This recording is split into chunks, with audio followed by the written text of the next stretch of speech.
question other people's privilege, of course, and it may remind you that you're not living up to your potential, or that you drink too much, or that you secretly fear that all of your friends are getting together without you, which may also trigger your core wound that deep down maybe you are unlovable. This piece may be a complete lie, a surprise you didn't see coming, a friend you can't face, an intervention you aren't interested in receiving. It may involve unwanted cat calls. It may call you eye candy to your face, or it might flirt with the wrong person at a party. It might not disclose an STD. It might include nuts in the recipe. This piece will not help you lose weight, get rid of acne, use the safety word. It will not stay in the line. It isn't here to please.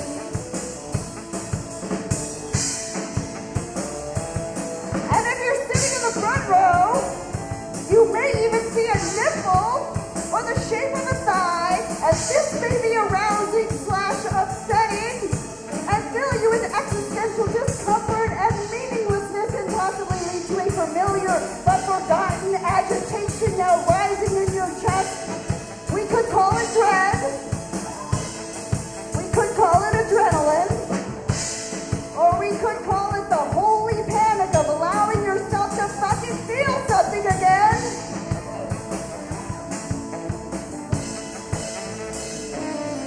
And yes, that click that you hear in this quieting moment just may be Art herself, fire spitting in both eyes, finger on the trigger warning. Since when was it my fucking yourself to fucking feel?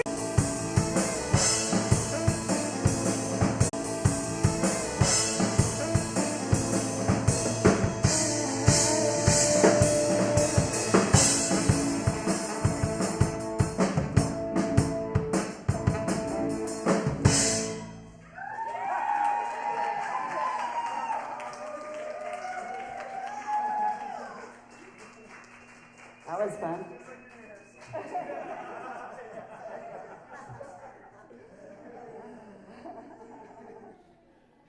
We're going to get the band back to you. Clearly. All right. Now that we've had that out of the way. Holy the angel holding my turmeric. Holy the bug spray doused angel. Holy the angel hair on swings. Holy the angel birthday bright eyes. Holy the wife. Holy the widow. Holy the jaguar queen. Holy aging. Holy husband. Holy tears. Holy Mother of God, pray for us all.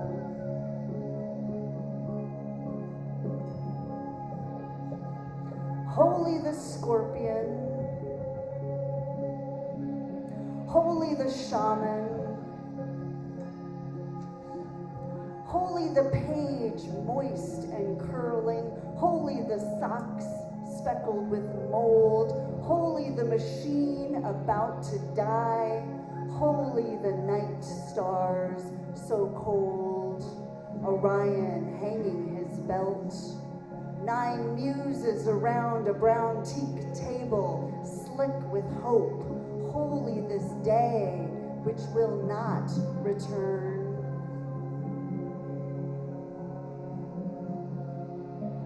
Holy the... You have a trauma about darkness, the shaman asks.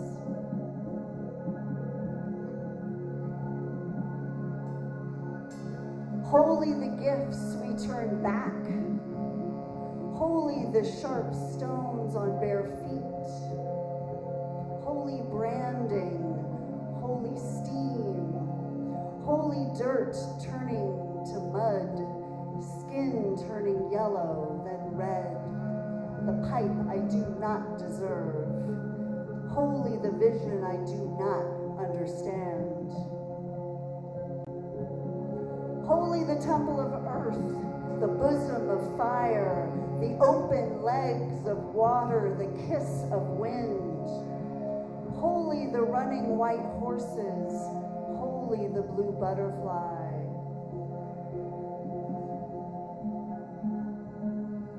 Holy the poem pressed into paper, the holy stain of words.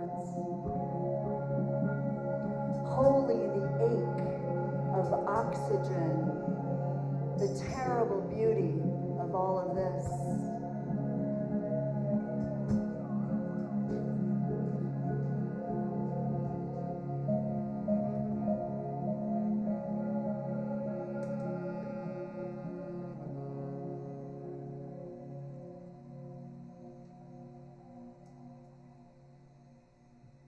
Thank you.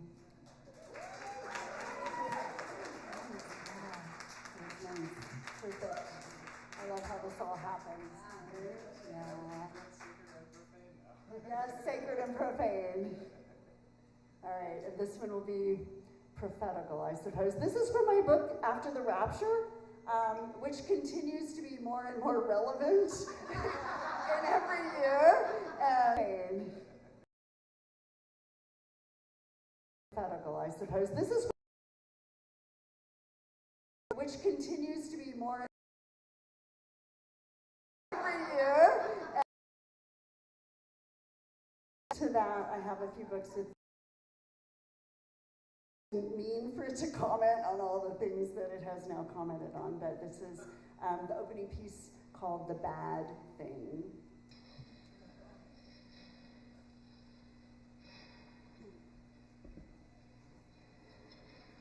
Once a bad thing happened, and the people were horrified, and they cried, and they played the details over and over like a particularly painful heartbreak. And someone decided that a memorial should be built, and everyone should wear red. And once a year, everyone wore red and remembered the bad thing, and that seemed right.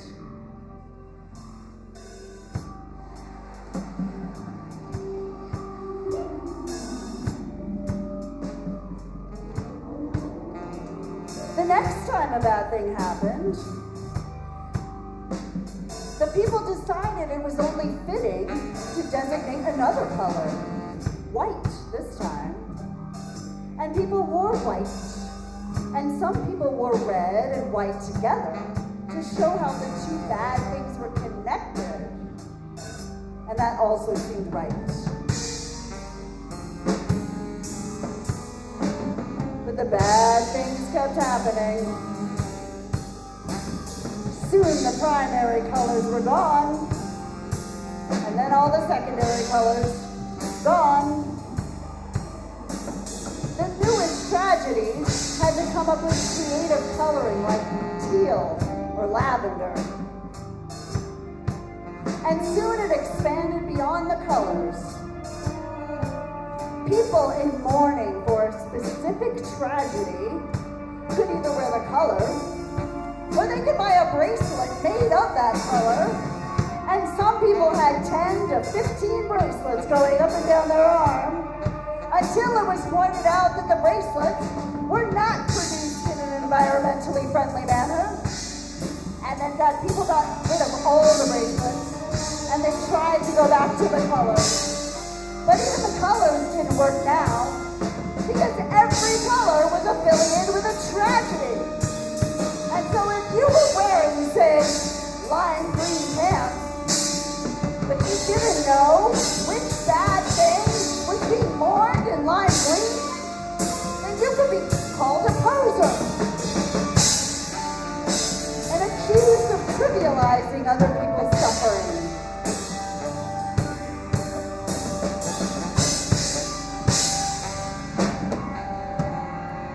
The bad things increased until there were several bad things every week, and new symbols had to be devised to express your horror, like praying hands or beating hearts or hugging arms that you could send electronically, or even make them into magnetic bumper stickers for your cars or your bicycles, And you can also swap your electronic picture frame to one especially made to announce your devastation as a new bad thing. But sometimes another bad thing would happen on that very same day.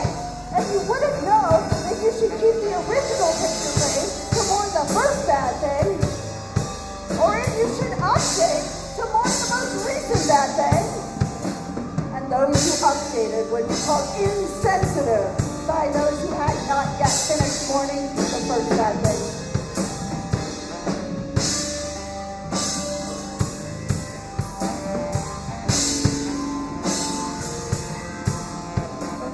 It got to the point where all the bad things had to compete with the other bad things. And a thing that would have been pretty bad back in the days of the primary colors is now almost ignored. And people abandoned the picture frames, but they didn't know what symbol to use now, which led them to create new symbols like baking cakes in the shapes of tragedies that needed to be mourned. And sometimes they traveled to the location of the bad thing just to feel the awfulness more acutely. And they became jumpy, like children in volatile households who are trying to read the signs and see the next bad thing approaching. And so sometimes they would jump at regular things, like the sight of prayer hands, or beating hearts, or hugging arms, until they became numb, and the bad things just kept on happening.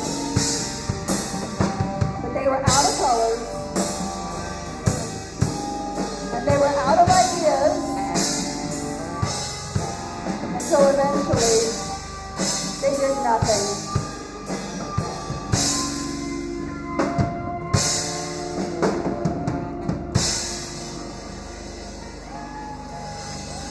Thank you. Dr. Chi! Thank you.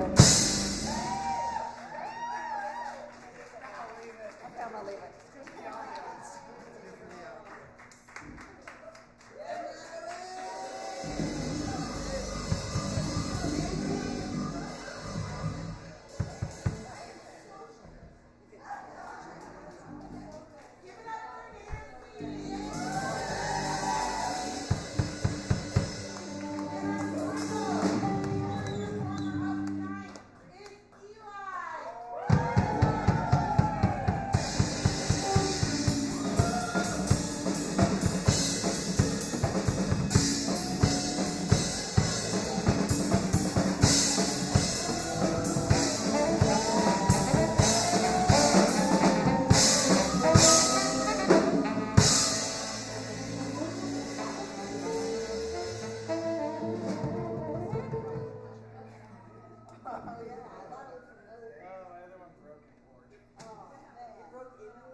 Boom. All right.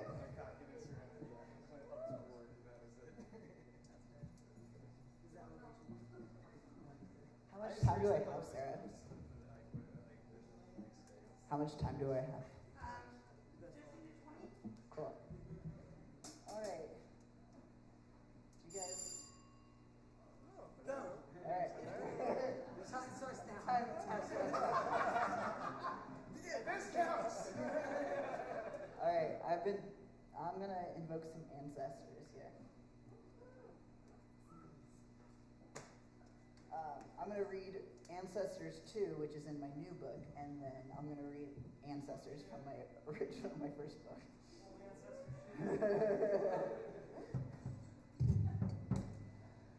Ancestors. You have given away your sovereignty for freedom. Your freedom for voice. Your voice for noise, your decisions for votes, your trades for jobs, and left generations of progeny bitter, entitled, broken, domesticated, and incapable. You have traded your tribes for countrymen, your pride for nationalism, your homelands for conquest, your gods for broken spirits.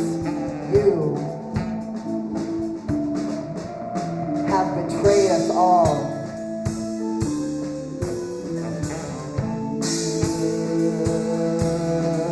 Or was that me who fought through living carnage to deliver silk-tongued men, groans, and titles, who shut the native language off my child's tongue, who robbed my peers of their labor and dignity? Was it my hand on the plow, the whip, the hangman's noose, the sword, the musket, the quill? Was it my will broken? It feels somehow gruesomely familiar.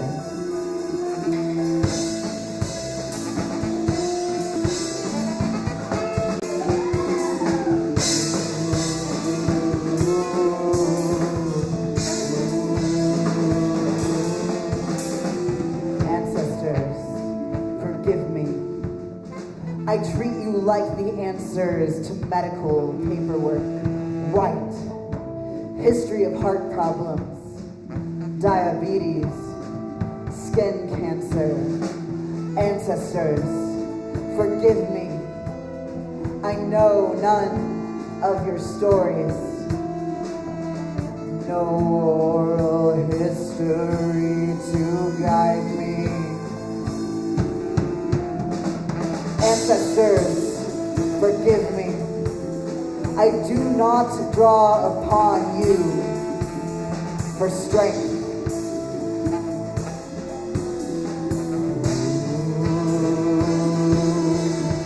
Do not approach you for counsel. Do not seek your wisdom, for fear you have none.